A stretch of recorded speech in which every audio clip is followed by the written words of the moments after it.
그 여자는 그렇게 말했어요. 사람마다 맛이 다르다고요. 그땐 그냥 별거 아닌 말로 들렸어요. 그런데 지금 생각해보니까 그게 아니었어요. 오늘의 이야기 시작합니다. 오빠들 끝까지 함께 해주세요. 같은 오피스텔에 살다 보면은 얼굴이 익는 사람들이 있잖아요. 그중 하나가 그녀였어요. 운동을 좋아하는지, 몸에 자신이 있는지, 늘 몸에 달라붙는 트레이닝복을 즐겨 입던 여자였죠. 나이는 저보다 4~5살은 어려 보였고요. 엘리베이터에서 몇 번 마주친 적이 있었는데, 그날도 누군가와 통화 중이었어요. 언니가 몰라서 그래. 사람마다 다 다르다니까. 이건 이래서 좋고, 저건 저래서 괜찮고, 다 이유가 있어. 엘리베이터에 내가 타자 그녀는 잠시 말을 멈추더니 언니, 엘리베이터니까 이따 전화할게 하고 전화를 끊었습니다. 저는 50대 초반의 남자입니다. 이 오피스텔에서 산지 이제 2년이 다 되어 가네요. 아내와는 사이가 좋지 않아 각자 따로 살기로 했습니다. 이혼이란 게 말이 쉽지. 애들도 있고 주변 시선도 있고 결국 우리 부부에게는 별거가 답이었어요. 주말마다 가끔 애들이랑 밥 먹는 게 지금의 가족 형태입니다. 사는데 뭐 정답이 있나요?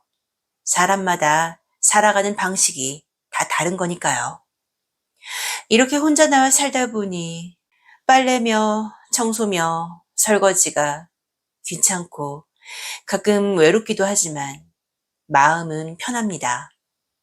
마누라 잔소리도 없고 싸울 일도 없으니까요. 지나가다가 예쁜 여자 보면은 눈이 돌아가긴 하지만 뭐 나 같은 머리 빠진 아저씨를 누가 쳐다보겠어요. 아무튼 오피스텔에서 혼자 산지 2년째인데 자꾸 마주치는 여자가 바로 그 여자였습니다. 처음엔 그냥 얼굴만 아는 정도였어요. 그런데 어느 날이었습니다. 이불 빨래를 하려고 1층 빨래방으로 내려갔어요. 오피스텔 세탁기도 있지만 이불은 돌릴 수가 없거든요. 건조기도 없고요. 그래서 가끔 1층 빨래방을 이용합니다. 그것도 주로 늦은 밤에요. 사람도 없고 조용하거든요. 그런데 그날은 한쪽 테이블 안쪽에 그녀가 앉아 있었고 그 시간에 그녀를 보니까 왠지 반갑더라고요. 그래서 말 걸어봤죠. 여기 사시나 봐요? 그녀가 저를 보며 웃었습니다. 네, 여기 오피스텔에 살아요. 엘리베이터에서 자주 뵀어요. 그쵸? 그런 것 같네요. 어색한 첫마디였지만 세탁기 돌아가는 소리 때문에 그렇게 어색하지는 않았습니다. 그 뒤로 엘리베이터에서 마주치면 인사하고 또 그 시간대 빨래방에서 만나면 기다리면서 음료 한 잔 나누고 자연스럽게 대화를 이어가곤 했어요. 그리고 얼마 지나지 않아서 퇴근하고 엘리베이터를 기다리는데 문이 열리자 그녀가 서 있더군요. 그런데 그 옆에 남자가 다정하게 서 있더군요. 나보다 조금 젊어 보이는 깔끔한 옷차림의 남자였어요. 둘은 가까이 말없이 서 있었는데 자연스러워 보였어요. 나는 괜히 시선을 돌렸습니다. 그녀는 내 쪽을 힐끗 보고 아무렇지도 않게 가볍게 목례를 하더니 먼저 내리더군요. 짧은 시간이었지만 이상하게 마음이 복잡했어요. 역시 남편이 있었구나. 난 내심 뭘 기대했던 걸까요? 그 후로 며칠 동안은 마주칠 일도 없었습니다. 그런데 그날 밤 빨래를 하려고 1층 빨래방으로 내려갔는데 마침 그녀가 있는 거예요. 휴대폰을 보다가 저를 보며 반갑게 인사를 하더군요. 또 뵙네요. 그러게요. 이 시간대엔 꼭 뵙네요. 우린 짧게 인사를 나누고 각자 세탁기를 돌렸습니다. 그녀는 전화를 받더니 급히 자리를 정리했어요. 금방 갈게. 그녀는 그렇게 말했고 가방을 챙겨 나갔습니다. 그리곤 그녀가 있던 자리에서 뭔가가 떨어져 있는 게 보이더라고요. 바로 주워서 나갔지만 그녀는 이미 가고 없었습니다. 작은 파우치 하나였어요. 다음날 저녁 엘리베이터에서 그녀를 다시 만났습니다. 어제 빨래방에 파우치를 두고 가셨더라고요. 잠깐만 기다려주시면 제가 가져올게요.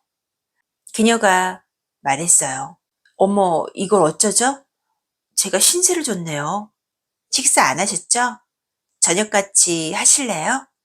제가 밥 살게요. 그날 우리는 근처 식당으로 갔습니다. 오피스텔 주변은 식당과 술집도 많았으니 갈 곳은 천지 삐까리였어요.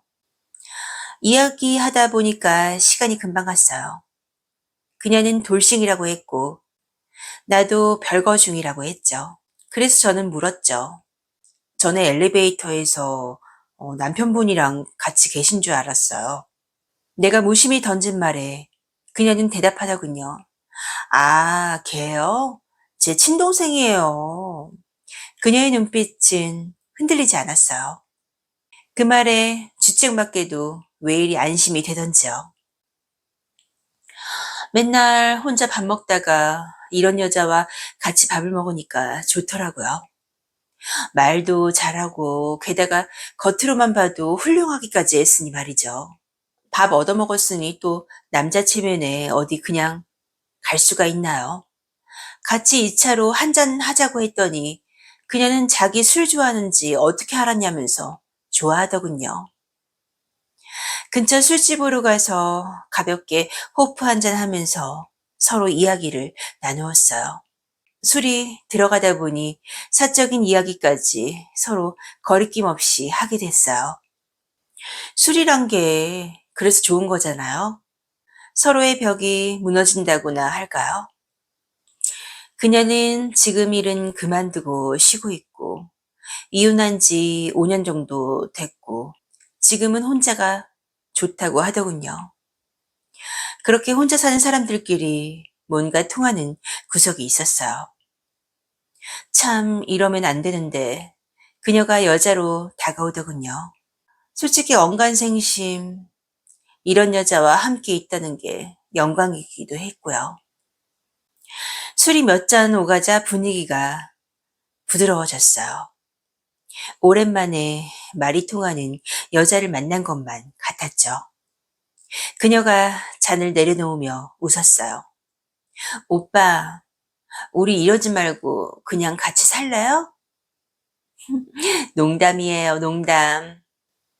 말은 그렇게 했지만 그 말이 농담처럼 들리지만은 않았습니다. 그녀의 눈빛엔 남자를 끌어당기는 힘이 있었어요. 집으로 돌아가려던 찰나 그녀가 그러더군요.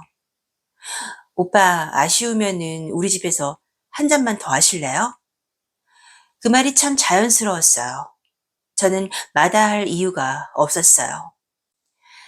그녀의 집은 향초 냄새가 은은하게 펴져 있었고 작은 조명 아래로 잔잔한 재즈 음악이 흘렀어요.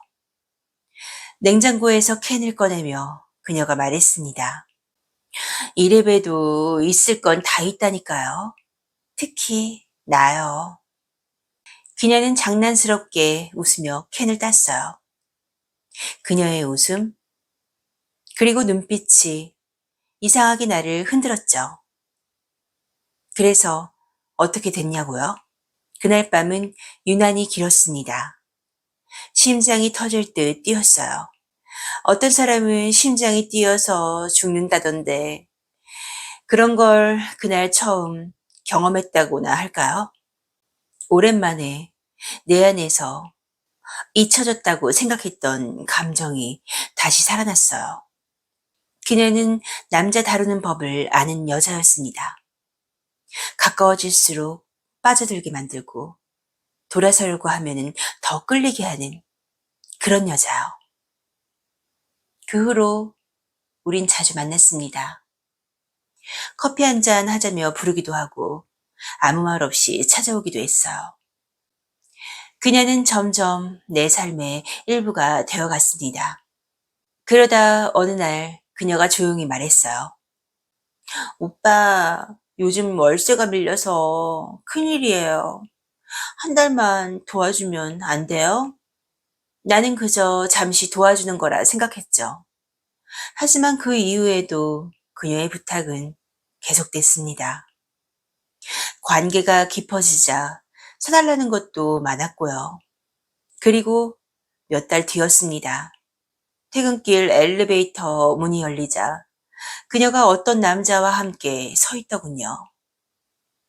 이번엔 나보다 훨씬 나이 들어 보이는 남자였어요. 그녀는 살짝 당황하더니 웃으며 말을 했어요. 안녕하세요. 우리 친오빠예요. 그녀의 웃음은 여전했지만 이상하게 그날은 차갑게 느껴졌어요. 그녀가 돌아선 뒤 나는 한참을 멍하니 그 자리에 서 있었습니다. 그날 이후 우연히 헬스장에서 어떤 이야기를 들었어요. 제가 사는 오피스텔에 혼자 사는 여자가 일은 하지 않으면서 이 남자, 저 남자에게 선물 받고 그걸로 살림하고 자기 관리하면서 산다는 이야기를요. 그녀였습니다. 처음 엘리베이터에서 그녀가 한 말이 생각나대요. 이건 이래서 좋고 저건 저래서 괜찮고 다 이유가 있어. 그땐 몰랐죠. 그 이유가 다 남자들이었다는 걸요. 세상 살아보니 별별 사람 다 만나봤다고 생각했는데 참 내가 살다 이런 여자는 처음 봤습니다. 그리고 생각해보면 내가 참 바보였네요.